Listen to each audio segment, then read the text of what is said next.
부부는 서로 닮는다고 하죠. 식성도 닮고 말하는 것도 닮고 또 생각하는 것도 닮고 분위기도 닮고 심지어는 외모도 닮아가는 경우들을 봅니다. 그런데 오늘 우리가 살펴볼 부부는 너무 다른 부부에 대한 얘기가 나오는데요. 똑같은 상황 앞에서 남편은 춤을 추고요. 또 그 남편을 바라보고 있던 아내는 남편을 업신여기는 장면이 기록되어 있습니다. 달라도 너무 다른 부부에 대한 얘기를 오늘 하려고 합니다. 무엇이 부부를 그렇게 다르게 만들었을까? 또 성경은 너무나 다른 이 두 사람을 통해서 무엇을 말씀하고 싶어 하시는 걸까? 그런 내용들을 살펴보려고 합니다. 모쪼록 말씀을 통해서 여러분 각자의 삶 속에서 하나님이 말씀하시는 그 말씀을 잘 듣고 은혜 받을 수 있기를 주님의 이름으로 축원합니다. 자, 먼저 너무나 다른 부부에 대한 얘기들을 이제 해보려고 하는데요. 오늘 본문에 등장하는 부부의 모습은 너무 다르지요. 남편 다윗은 춤을 추고 있고요. 힘을 다해서 춤을 추었습니다. 아내 미갈은 춤추는 남편 다윗을 업신여기고 있었죠. 업신여기다라고 하는 바자라고 하는 히브리 단어는 얕보고 경시하고 또 경멸하고 멸시하다는 뜻을 가지고 있습니다. 누가요? 아내가 남편을 그렇게 하고 있다는 것입니다. 얕보고 경시하고 경멸하고 멸시하다. 16절 보시면 사울의 딸 미갈이라고 하는 다윗의 아내가 여호와 앞에서 뛰놀며 춤추는 남편 다윗 왕을 보고 심중에 그를 업신여겼다, 이렇게 본문은 기록하고 있습니다. 마음속에서 그를 업신여기는 것입니다. 멸시하고 경멸하고 경시하고 얕보고. 거기까지는 좋은데 20절 보면 이제 다윗이 가족들에게 축복하러 들어왔을 때 미갈은 이제 말로 표현하는 겁니다. 말로 어떻게 영화로우신 방탕하신 자가 20절입니다. 염치 없이 자기의 몸을 드러내는 것처럼 오늘 그의 신복의 계집종의 눈앞에서 몸을 드러내셨도다라고 말하고 있죠. 말하고 있습니다. 마음에 생각했던 것들을 말하고 있어요. 마음으로 업신여겼던 남편에 대한 행동을 말로 이제 하고 있다는 것입니다. 여러분, 하고 싶은 말 다 하면 마음이 시원하잖아요. 그렇죠? 시원하잖아요. 시원하죠. 왜 시원하냐 하면 시원하다는 말은 열을 받았기 때문에 그런 거 아니겠어요? 그렇죠? 몸에 열을 받았어요. 열을 받아서 말을 다 해놓으면 시원하잖아요. 그렇죠? 그것까지는 좋은데 그 열받은 말을 해버리면 말입니다. 그 말을 듣는 사람은 마음에 화상을 입어요. 그래서 시원하기 위해서 말 다 하면 안 됩니다.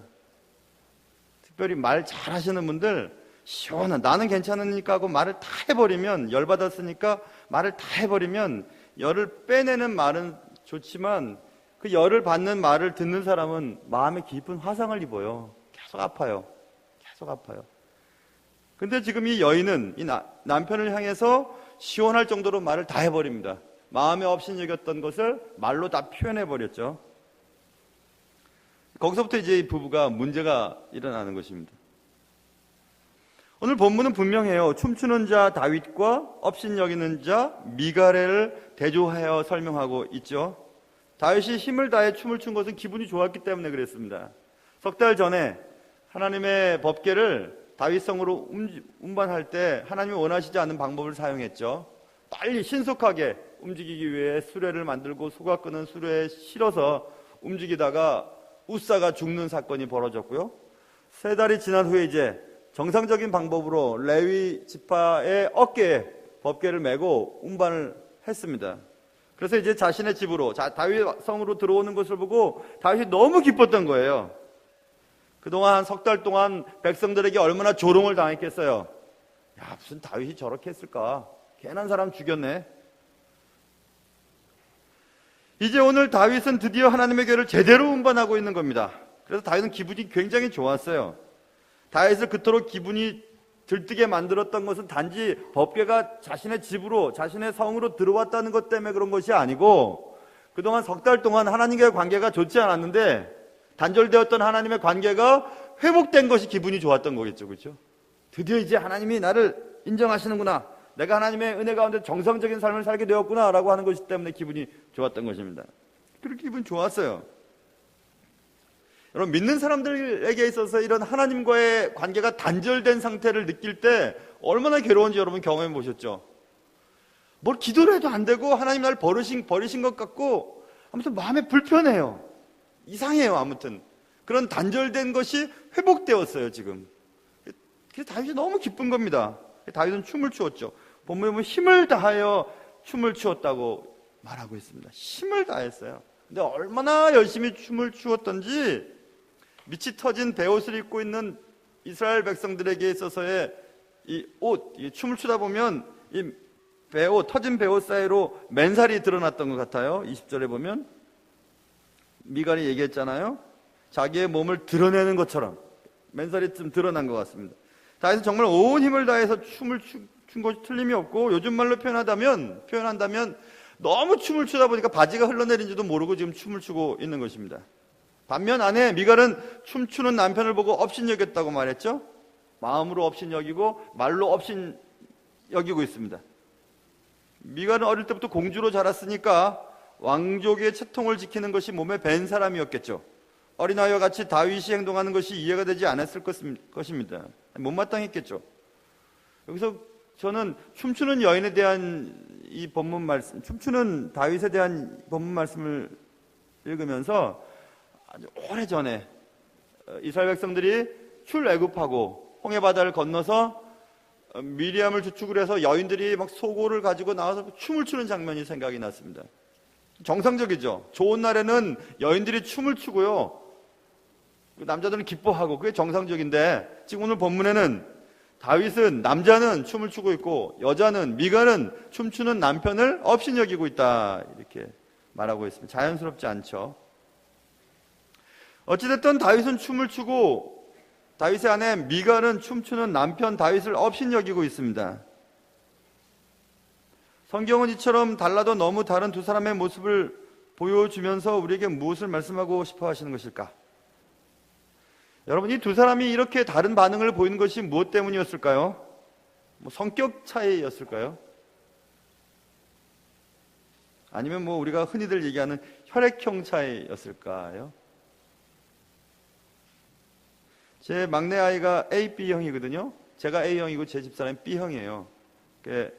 제가 막 흥분할 때는 흥분하면서 내 몸에 B형이 나타나고 있다고, 또 차분할 때는 내 몸에 A형이 나타나고 있다고. A형은 저라고 말했습니다. 그래서 그렇게 얘기를 해요. 근데 혈액형에 따라서 달라진 것입니까? 그건 아니죠. 이 두 사람의 차이가 무엇일까요? 무엇 때문에 이 두 사람이 차이를 이렇게 보이고 있을까요? 똑같은 상황인데 하나님의 법궤가 다윗성으로 들어오건 똑같은 상황을 바라보면서 한 사람은 기뻐서 막 춤을 추고 있고 한 사람은 춤을 추고 있는 사람을 업신여기고 있어요. 이상하죠? 무엇의 차이였을까? 두 사람의 차이는 신앙의 차이입니다. 믿음의 차이예요. 아무리 오래 살아도, 아무리 부부로서 말을 많이 하고 밥을 같이 먹고 생활을 많이 해도 이 신앙의 차이는, 믿음의 차이는 아무리 해도 안 되는 겁니다. 안 돼요, 이거는. 그래서 주님께서는 바울을 통해서 뭐라고 말씀하셨죠? 고린도 교회에게, 고린도 후서에 너희는 믿지 않는 자와 멍에를 함께 맺지 말라. 분명한 불신결혼을 하지 말라는 얘기입니다. 의와 불법이 어찌 함께하며 빛과 어둠이 어찌 사귀며 그리스도와 벨리알이 어찌 조화되며. 점점 심각해지죠. 의와 불법 어떻게 함께 있고 빛과 어둠이 이렇게 막 섞여 있는 거 여러분 보셨어요? 빛과 어둠이 막 섞여 있어요. 막 섞여 있는 그런 거 없잖아요. 그렇죠? 빛과 어둠이 어떻게 사귀며 심지어는 그리스도와 벨리알, 사탄이 어떻게 조화를 이루겠는가? 믿는 자와 믿지 않는 자가, 드디어 얘기하는 거, 믿는 자와 믿지 않는 자가 어떻게 상관하며 하나님의 성전과 우상이 어찌 일치가 되겠는가? 이렇게 말하고 있어요. 안 되는 것입니다. 부부가 식성도 닮고 말도 닮고 생각하는 것도 닮고 분위기도 닮고 심지어 외모가 점점 닮아져도 신앙 문제가 안 되는 겁니다. 이건 신앙은 안 돼요. 한 사람 예수 믿고 한 사람 예수 안 믿는다. 절대로 같아질 수가 없어요. 힘든 것입니다. 그러므로 불신결혼의 위험성은 아무리 강조해도 다함이 없죠. 물론 불신결혼의 위험성을 감수하고 결혼하는 경우들도 있습니다. 그래야 결국 배우자와 그의 가문 전체를 주께로 돌아오게 하는 귀한 일들이 있기는 있습니다. 그러나 그런 결과를 얻기까지의 과정이 대부분 너무나 힘이 겨워요. 못 보겠어요, 힘들어서. 그렇다고 또 다 그렇게 믿지 않는 가정을 구원시키는가? 그것도 아니기 때문에 그렇습니다. 결혼 생활, 꿈 같은 결혼 생활에 너무나 큰 상처를 주게 되고 그 와중에 자녀들은 씻을 수 없는 상처를 갖게 되죠. 제 대학교 때 ROTC 선배 한 분이 껄렁껄렁하지만 머리가 똑똑하신 분이에요. 나중에 LG 들어갔는데 그 선배 형이 막 술을 이만큼 먹고 와가지고 후배들을 막 때리기 시작했어요. 제가 후배한테 왜 그런가 봤더니 계속 사귀던 누나한테, 여자친구한테 버림을 받았어요. 버림을 받은 이유가 무엇이냐면 결혼까지 약속 다 하고 이렇게 했는데 단 조건이 있었다는 거죠. 그 조건은 네가, 그러니까 그 여자친구가 그 선배 형한테 하는 말입니다. 네가 예수를 온전하게 믿기 전까지는 결혼 못해. 이렇게 얘기했어요. 대단하죠? 그랬더니 예수 믿으면 되지 않냐고, 교회 다니면 되지 않냐고 그렇게 했는데 그게 아니에요. 예수를 제대로 믿을 때까지는 결혼 못한다는 것입니다. 사귀지도 않을 거고 만나지도 않을 거라. 대단하죠, 여러분? 대단해요. 그리고 한 3년이 흘렀다가 나중에 예수를 제대로 믿고 나중에 결혼을 잘 했어요. 야, 멋지죠? 참 멋지죠? 이런 게 있어야 되죠. 왜냐하면 뭐 부부가 성격도 맞고 다 맞아도 신앙 문제는 안 되는 겁니다. 아무리 애를 써도 안 돼요. 지금 이 다윗과 미갈의 이 차이는 신앙 문제예요. 하나님 앞에서의 문제예요. 자, 오늘 본문은 그것을 정확하게 알려주고 있는데, 본문 오늘 놓치지 말아야 될 것은 하나님 앞에서 다윗 왕이 춤추며 뛰놀았다는 말을 하고 있죠. 여호와 앞에서 16절에서. 또 17절에도 여호와 앞에라는 말이 있고요. 그런데 미갈이 다윗에게 얘기하는 것을 한번 가만히 들어보세요. 그 보면 오늘 그의 신복의 계집종의 눈 앞에서 이런 말을 하고 있죠. 다윗은 지금 그가 춤을 추고 뭐 바지가 흘러내릴 정도로 힘을 다해서 춤을 출 때 보이는 분은 하나님이세요. 하나님만 보이는 겁니다. 지금 하나님 앞에서 지금 그가 행동하고 있는 거예요. 그러니 그가 바지가 흘러내렸건 뭐 계집종이 뭐 눈을 흘리면서 보건 신경도 안 씁니다. 그건. 왜냐하면 하나님 앞에서 자기는 아이니까. 마치 아이가 아버지 품으로 막 뛰어들듯이 아버지의 관계가 회복된 것이 너무 좋았던 것입니다. 그래서 그는 힘을 다해서 아버지의 품에 뛰어들고 있는 거죠. 여러분, 힘을 다해서 춤을 추어본 적이 있습니까? 힘을 다해서. 제가 대학 다닐 때만 해도 그 신입생 환영회를 막 디스코텍 같은 데서 했거든요. 디스코텍이란 말을 요즘 젊은 사람들은 모르겠는데 예전 분들은 아시죠? 디스코 추는 그런 데, 디스코텍. 그런 데서 막 신입생 환영회를 했는데 제 번호보다 한 번호 앞에 강경호라고 하는 친구가 있었는데요. 얼마나 춤을 열심히 추는지요. 춤을 막 추다가 쌍코피가 이렇게 났거든요. 이렇게 났는데도 휴지를 양쪽에다 메고 그냥 막 춤을 추는데, 야, 그렇게 춤을 추는 건 내가 힘을 다해서 춤추는 것은 그것만 생각나요. 야, 강경호, 걔가 국민은행 다녔었는데, 야, 진짜 쌍코피가 나면서도 춤을 추는 강경호. 지금 이 설교를 어디선가 들으면 교회 꼭 나가기 바란다. 그런데 이 쌍코피를 틀리면서 춤을 추던 그 강경호가 생각나는데 그렇게 춤을 열심히 춰요. 힘을 다 해서. 다윗도 아마 그랬을 것 같아요. 뭐 누가 보든 안 보든 신경도 안 씁니다. 왜냐하면 하나님과 관계가 회복되니까. 하나님이 나를 이제 받아주시니까. 하나님 말씀대로 내가 살고 있다는 것이 하나님 앞에 인정받으니까 그게 너무 좋은 거예요.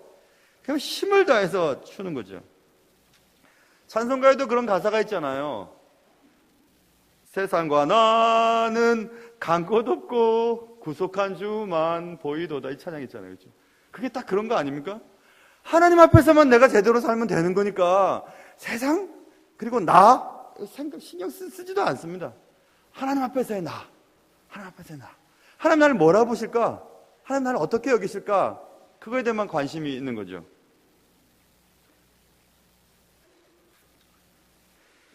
그래서 지금 다윗은 그렇게 하나님 앞에서 춤을 추고 있는 겁니다. 아빠의 품에서 한없이 기쁘고 즐거운 어린아이처럼 춤을 추고 있는 것입니다. 하나님 앞에서, 하나님의 눈앞에서 그의 삶의 모습만이 중요했던 거죠. 그런데 미갈의 관심은 어떻게 신복들의 계집종의 눈앞에서 이거죠. 지금 하나님 앞에서 춤을 추고 있는 남편은 열심히 지금 자신도 잊어버리고 춤을 추고 있는데 그 아내는 어떻게 사람들 앞에서 저 한낱 계집종들 앞에서 그렇게 염치 없이 방탕한 사람이 하는 것처럼 몸을 드러냅니까? 이렇게 얘기하고 있죠. 미갈의 관심은 사람이었어요. 사람 앞에서. 이게 바로 신앙의 차이입니다, 여러분. 믿음이 있는 자와 신앙이 있는 자는 하나님 앞에서 내가 정직한지, 하나님 앞에서 내가 제대로 살아가고 있는지 거기에 관심이 있고, 신앙이 없는 사람들은 사람이 내게 어떻게 생각할까? 사람이 내게 뭐라고 할까? 사람의 평가가 중요한 거죠. 그래서 사람의 눈을 의식하는 거예요, 자꾸. 하나님 앞에서가 아니라 사람 눈을 의식하는 거죠. 제가 언젠가 그런 말씀했잖아요, 여러분. 우리 교인들은 다 아실 거예요. 근데 처음 예배 드리시는 분들은 모르실 거예요, 아마. 여러분, 설교가 뭐라 그랬죠? 설교는 1번. 맞춰보세요. 1번 아니면 2번입니까? 1번. 사람들 앞에서 하나님을 위하여 하는 행위. 1번이에요. 2번. 하나님 앞에서 사람들을 위하여 하는 행위. 답 나왔죠? 지금 말씀드렸죠? 그렇죠? 그런데 대부분 1번 선택해요. 제가 설교학도 가르쳐 봤는데요. 대부분 1번 선택해요. 사람들 앞에서 하잖아요, 설교. 하나님을 위하여. 아니에요. 하나님 앞에서 사람들을 위해서 하는 거예요. 설교자는 하나님을 의식해야지 사람들을 의식하면 안 돼요. 사람들을 의식하면 내가 지금 이거 하는 말 누가 들으면 또 짜증내고 화낼 테고 막 흥분할 텐데, 내가 이렇게 하는 말 또 들으면 또 얼굴 붉힐 텐데, 그렇게 하면은 여러분의 삶의 자리가 다 다르기 때문에 설교의 주제를 정할 수가 없어요. 이렇게 얘기하면 누구한테 걸리고, 이렇게 얘기하면 누구한테 걸리고, 이렇게 얘기하면 누구한테 걸리거든요. 설교 끝나고 막 고함 지르는 사람도 있었어요. 그러니 사람 보면 하면 안 되죠. 하나님 앞에서 사람을 위해서 해야 되죠. 그래서 설교자가 놓치기 쉬운 것은 사람 눈에 잘 보이고 사람 귀를 즐겁게 하기 위해서 좋은 말씀 선택하고 말씀을 포장하면 설교자가 간사한 설교자가 돼요. 교회가 성장하는 것 같아도 결국 망해버려요. 한 번만에 확 쓰러져 버리는 것이 교회 아닙니까? 하나님 앞에서 사람을 위해서 하는 것입니다. 설교자는 항상 하나님을 생각하는 거죠. 그래서 설교자가 말씀을 준비하는 것도 중요하지만 말씀대로 살아내가 중요해요. 하나님 앞에서 거리낌이 없어야 말씀도 제대로 전할 수 있거든요. 그렇기 때문에 목사가 힘든 거지, 설교 준비하고 신방 다니고 이게 힘든 게 아니에요. 말씀대로 살아야 하나님이 그 사람을 통해서 능력이 나타나니까 그게 중요한 거예요, 여러분. 하나님 앞에서가 중요한 거예요. 설교도 그렇고요. 여러분의 인생은 안 그럴까요? 그저께 야구를 이렇게 보다가, 제가 야구 좋아하니까 야구를 이렇게 보는데 광고가 하나 싹 지나갔어요. 어떤 광고냐면 무슨 화장품 광고 같은데, 세상의 모든 여자는 하나의 예술 작품이다. 그럼 여러분 광고 보셨어요? 세상의 모든 여자는 하나의 예술 작품이다. 야, 기가 막힌 카피였어요. 세상의 모든 여자는 하나의 예술 작품이다. 여자뿐이겠으면 남자는 아니겠어요? 예전에 어디 전람회에서 피카소 작품을 봤는데 정말 피카소 작품인지 몰랐어요. 너무 형편없이 그려가지고 저게 뭐야? 잘못 걸렸나 봤더니 밑에 피카소였어요. 파블로 피카소. 아무리 형편없이 보이는 작품이라도 피카소의 작품이니까 유명한 작품이에요. 그거 하나 한국에 전시하려면 보험을 얼마나 들어야 되고 얼마나 경비가 심한지 몰라요. 피카소가 그렸으니까 작품이 된 거고 위대한 작품이 된 거죠. 여러분 모두가 다, 저를 포함해서 모두가 다 하나님이 만드셨어요. 그러니까 기가 막힌 작품인데 거기 자꾸 손을 대잖아요. 그저께 무슨 대담 프로를 보는데 어떤 여자분이 희한하게 생겼대요. 여기까지는 예쁜데 여기가 이상해요. 이게 말려 있어요. 이렇게 돼 있어요. 뭘 땡겼나 봐요. 뭘 잡아 땡겨서 깎았는지 이렇게 됐는데 웃는 것도 제대로 못 웃어요. 호호호 이렇게 웃는데 아무리 봐도 이상해요. 내가 봤더니 성형했구나. 성형했어. 희한하게 만들어 놨더라고요. 본인은 좋은지 모르지만. 보세요. 지금 저 아파가지고 저 소리. 여러분, 하나님의 예술 작품이죠. 모든 인간들은. 근데 우리는 저 사람 못생겨서, 저 사람 뚱뚱해, 저 사람 뚱뚱한 건 본인 책임이에요. 그런데 저 사람 이상해 막 얘기해요. 왜 그러죠? 왜 사람을 평가하죠? 하나님 앞에서가 아니라 사람 앞에서 비교하기 때문에. 내가 이 아픔을, 이런 부자연스러움을 감수하고서라도 사람들 앞에서 인정받아야지 하는 것 때문에 성행하는 거 아니에요? 내가 이렇게 불편하지만 내가 그래도 날씬하게, 다리가 날씬하게 보여야지. 그러니까 막 몇십 센치 되는 막 이런 구두를 신고 버섯을 때리면 정말 죽을 것 같아요. 맞으면 하도 그냥 뾰족해가지고. 그리고 신고도 다니잖아요. 숨도 못 쉬지만 막 기능성 속옷을 빳빳하게 입고 막 다니잖아요. 어떻게 이렇게 잘하세요? 저 책을 보고서 알았어요. 저희 집 사람 안 그래요. 그런데 그렇게 여러분, 그 뭐죠? 사람을 의식하기 때문에 아닙니까? 사람을 의식하는 거잖아요. 사람을 의식하잖아요.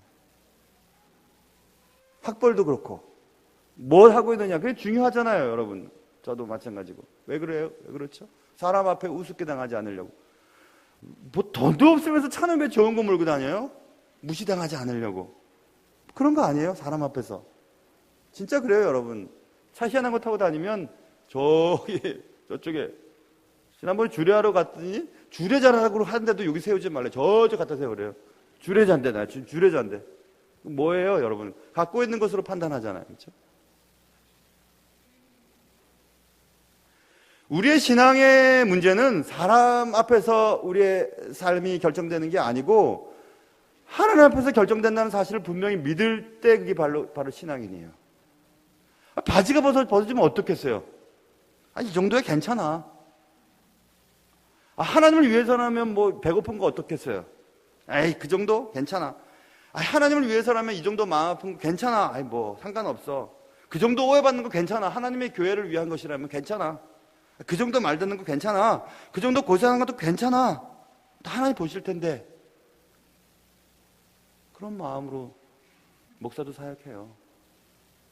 사람이 뭐라 하든지 좋은 건데 뭐 하나님 기뻐하신 일인데 해야지. 새벽 찬양대 시작할 때 얼마나 반대가 많았는지 몰라요, 사실은. 좋은 건데 왜 안 하지? 해야죠. 좋은 거면 해야죠. 한 번이라도 새벽 예배 나올 수 있도록 장을 만들어주고, 교구에서 그래도 찬양대 하면 친해지니까 새로 오신 분들도 장도 열리고, 왜 좋은데 못하지? 해야 되죠. 사람 보면 못해요. 저게 좋은 거지 하고. 하나님 보면 할 수 있어요. 이참에 여러분 가까운 옆에 가족들이 계시면 더 좋고, 가족들이 안 계신 분이라도 멀리 계신 분들 한번 쳐다보세요. 한번 쳐다보세요. 쳐다보시라고요. 좀 옆에서 한번 쳐다보세요. 쳐다보시고, 가까운 가족이라면 손도 한번 잡아보세요. 부부인지 제가 압니다. 집사님들 좀 잡아보세요. 손 좀 잡아보시라고 좀. 잡으셨어요? 그 다음에 얼굴도 한번 만져보세요. 코도 한번 만져보시고, 만져보세요. 그리고 얘기해보세요. 당신은 정말 아름답습니다. 얘기해보세요.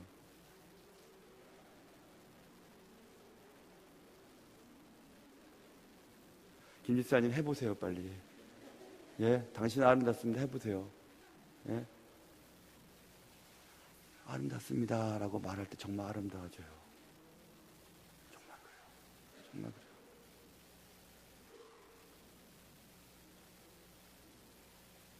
왜냐면 하나님의 작품이기 때문에 그래요.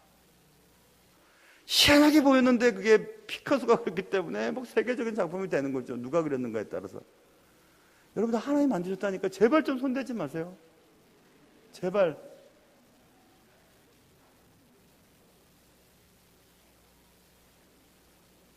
우리의 삶도 마찬가지죠. 누구 앞에 사느냐, 내가 지금 누구 앞에 살아가는 거지? 라는 것을 분명히 깨닫는 사람들은 거짓말 안 해요.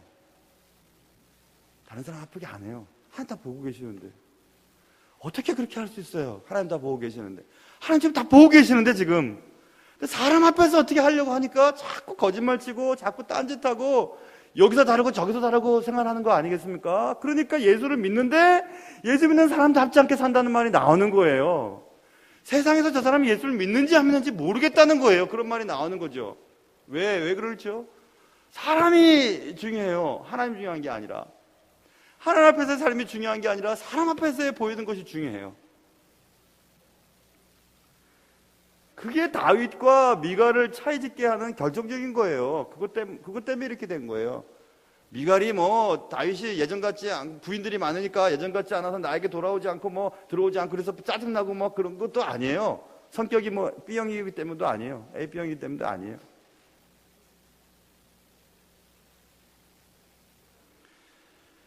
하나님 앞에서 어린아이와 같이 춤을 추었던 다윗은 하나님께서 끝까지 책임져 주어서요, 다윗이 얼마나 위대한 왕으로 쓰임받게 됩니다. 물론 허점도 있었지만 그는 사람들의 시선만을 의식하고 춤추는 남편을 업신여겼던 미갈은, 오늘 23절에 보면 미갈이 그토록 원했던 것은 왕위 계승권자에서 서열 1위라는 것이었어요. 그는 정실 부인이었으니까. 그래서 빨리 그냥 아들을 낳아가지고 자기의 아들을 통해서 왕을 이어받는 일들을 원했어요. 근데 성경은 말하죠, 사울의 딸 미갈이 죽는 날까지 그에게 자식이 없었다. 지금 말하면 이 본문 말씀은 지금 말하면 이런 거, 우리가 그토록 원하는 것들이 손에 넣어지질 않는 거예요. 왜 그럴까요? 왜 손에 넣어지지 않아요? 믿음이 없어서 그런 거예요. 믿음이 없는 사람한테는 주실 수 없죠. 내가 그토록 원하는 것이 있어요. 나 이거는 꼭 내가 얻고 싶어. 근데 안 되는 거예요. 왜 안 될까요? 너가 나를 그렇게 생각하는, 내가 너한테 그렇게 할 필요가 뭐가 있겠냐? 누구 말씀? 하나님 그렇게 말씀하세요.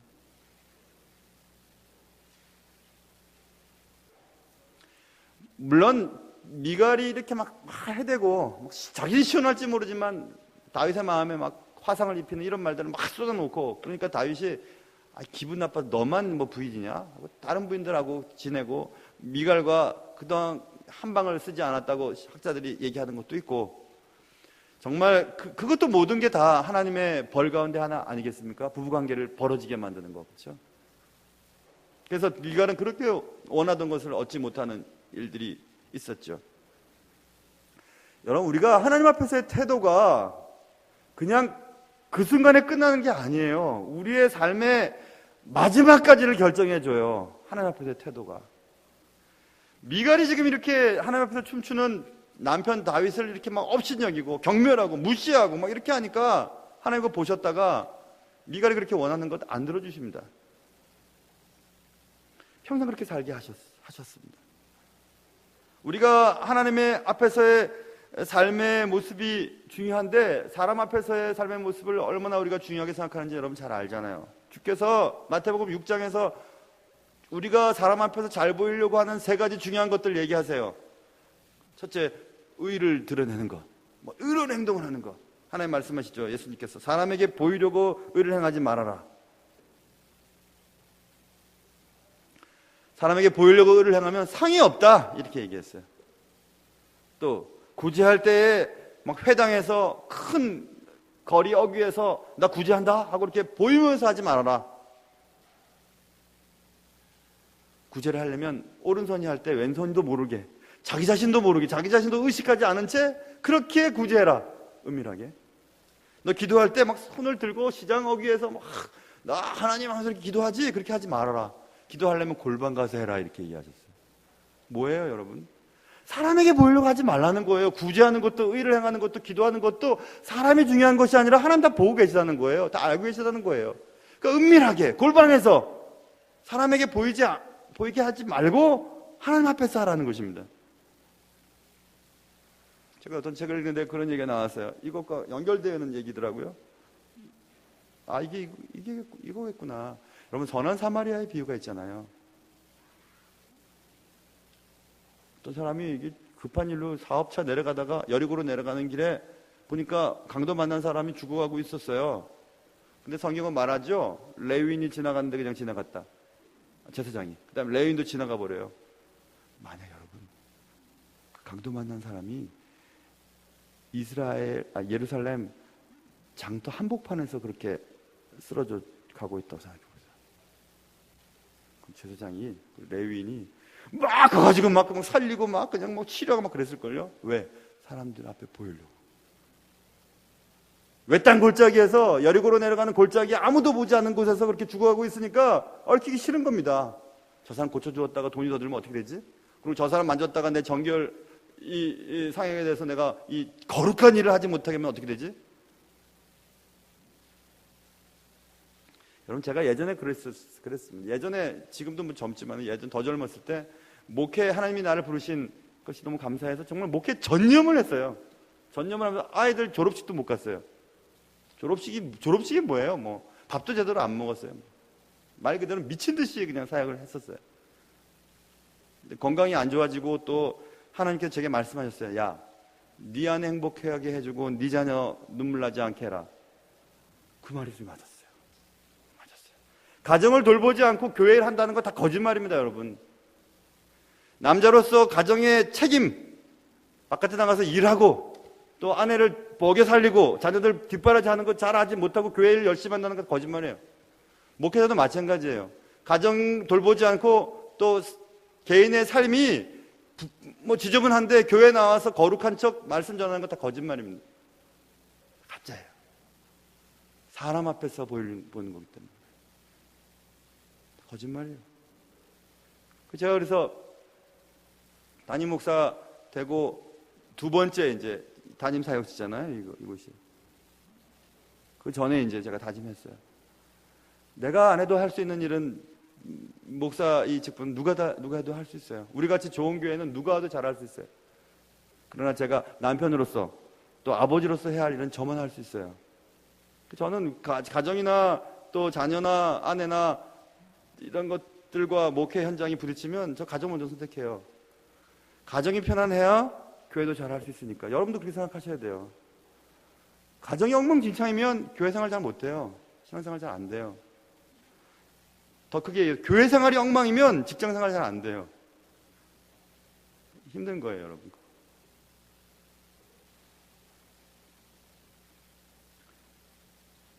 하나님 앞에서 우리의 삶은 우리의 지위, 나이, 그리고 채통, 품위, 공부한 거 다 내려놓고 그냥 주님 앞에서는 어린아이처럼 하나님 아버지를 기뻐하는 자를 제일 기뻐하세요. 하나님은 온 마음과 뜻과 정성을 다해 예배하기를 기뻐하시죠? 사람들의 시선 따위 정도는 신경 안 써도 돼요. 하나님 앞에서 집중하기를 원하죠. 주님 말씀하셨어요. 네 마음을 다하고 목숨을 다하고 뜻을 다하여 너의 하나님을 사랑하라. 다라는 거예요. 마음에 있는 것들 다. 하나님께 다 마음을 드렸어요. 그러면 다른 곳에 마음을 쓸 마음이 남아있지 않죠. 그게 신앙인이에요. 그 신앙생활도 하고 돈도 줬고 뭐 이것도 줬고 너무 신경 쓸 게 많아요. 하나님께 온 마음 드리지 않은 거예요. 그런 사람은 하나님이 특별하게 관심 기울이시지 않으실 겁니다. 너도 그랬으니까 하고 그렇게 하실 거예요. 하나님 앞에서의 여러분의 태도는, 또 나의 태도는 어떨까 한번 점검해 보세요. 나는 춤추는 자일까 아니면 춤추는 자를 업신여기는 자일까? 뭐 주방봉사하는 일이 얼마나 힘들어요, 여러분. 여러분 몇백 명의 밥을 만든다는 것이 진짜 힘든 일이거든요. 근데 꼭 뭐 짜다, 뭐 또 싱겁다, 뭐가 맛이 없다, 뭐 그런 사람 꼭 있어요. 근데 그런 분들은 주방 일 안 해요. 힘드니까. 춤추는 자와 춤추는 자를 업신여기는 자. 찬양대 저분들 얼마나 열심히 일하시는데, 뭐 제가 보기에도 틀릴 때 많아요. 누가 틀렸는지도 다 알 수 있어요. 근데도 한마디도 안 해요. 왜냐하면 얼마나 애쓰시는 거예요. 하나님 마음 받으시죠. 마음 받으시죠. 뭐 꽃꽂이도 마찬가지고요. 설교도 뭐 그런 사람도 있죠. 설교 나 시키면 저거보다 잘하겠다. 잘하면 신학교 가서 목사 하시면 되고, 그렇게 하면 안 돼요, 여러분. 그렇게 하면 안 돼요. 춤추는 자와 춤추는 자를 업신여기는 자. 그러면 안 돼요.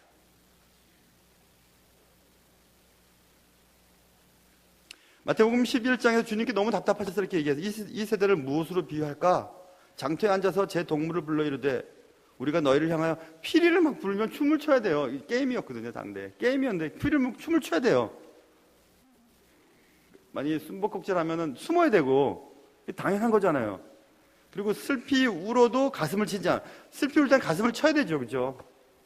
그게 맞는 거잖아요, 그게. 바람직한 반응이잖아요. 근데 무반응을 보여요. 여러분, 설교자가 제일 황당하고 또 쑥스러울 때가 언제냐 하면요, 새벽 예배 때 여러분 오늘도 정말 좋은 시간 되시기를 축원합니다 하는데 그럴 때는 아멘 하시고 그래야죠. 여러분 끝날 때도 성경 말씀 끝날 때 읽을 때도 다 마지막엔 제가 좀 길게 하잖아요. 뭐 예를 들어서 업신 16절에서 심중에 그를 업신 여기니라 그러면 아멘 여기니라 조용 이렇게 하면 얼마나 쑥스러운지 몰라요. 여러분 한번 생각해 보세요. 바지 안 입고 올라간 것 같아요. 너무 쑥스러워가지고. 그게 무반응이에요, 여러분. 요즘에 얼마나 무감각하고 무반응하며 또 무감동한지 몰라요. 요즘 세대가 그래요. 하나님의 나라가 교회 들어오면서 감격이 없고 교회 들어와도 막 뭐 어제 풀어봤어 뭐 이렇게 얘기하고 뭐 이런 얘기하고 너무너무 은혜롭잖아요, 여러분. 예배당에 딱 들어올 때 은혜롭고 감사하고